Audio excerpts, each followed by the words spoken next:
ክራይ ተነስቼ አሁን 2840 ሄክታር እያረስኩ ነው። 4 እርሻዎች አሉኝ። ዛሬ የምነግራችሁ ስለ ብላቴ እርሻ ነው። እነሆ ወላይታ ምድርን በእግሬ ከረገጥኩኝ 4 ዓመት ሞላ። ስለ ብላቴ እርሻ በደንብ ነግራችኋለሁ። አብራችሁኝ ነው። እዚህ ቪዲዮ ላይ እንደምታዩት እርሻው እጅግ በጣም ጥቅጥቅ ያለ ቁጥቋጦ የበዛበት ምንም አይነት የሰዎች መኖሪያ የሌለበት አካባቢ ነው። ከኔ ቢያንስ 16 ኪሎ ሜትር ላይ ነው የሰዎች ቤት በብዛት የሚገኘው።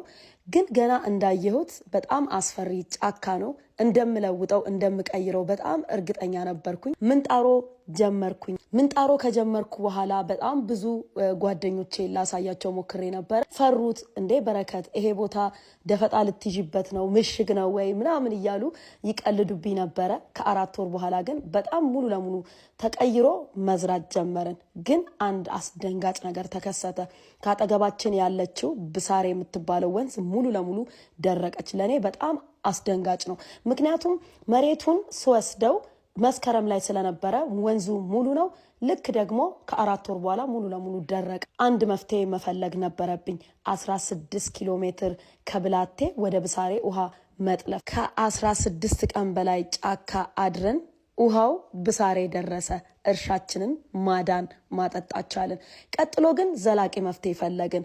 ወንዙ ላይ ግድብ ሰርተን የራሳችንን ፏፏቴ ሰራን። ቀጥሎ ደግሞ ጎርፎችን መገደብ ጀመርን። ውሃ ማጠራቀሚያ ትላልቅ የውሃ ማጠራቀሚያዎችን ሰራን። ውሃ ማጠራቀም ጀመርን። የውሃ ችግር የሚባል ነገር በፍጹም የለብንም። ብዙ ከባድ ነገሮችን እዚህ ቦታ ብናሳልፍም እርሻችን ሙሉ ለሙሉ መልማት ችሏል። እግዚአብሔር ረድቶኝ የተለያዩ ትላልቅ ከተሞች በመላው ኢትዮጵያ ምርት ማድረስ ችያለሁ። 4 ዓመት ያሳለፍኩት በክራይ ከገበሬዎች ጋር ነው።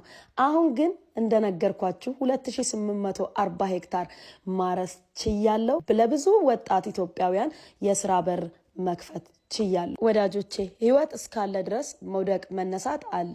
በምንም አይነት ሁኔታ ውስጥ ተስፋ እንዳትቆርጡ፣ በተለይ ደግሞ በሀገራችሁ ተስፋ እንዳትቆርጡ። በዚህ አጋጣሚ BIW ፕራይዝ ነገ 17 የመጨረሻው ቀን ነው። በ935504 ብላችሁ ምረጡኝ።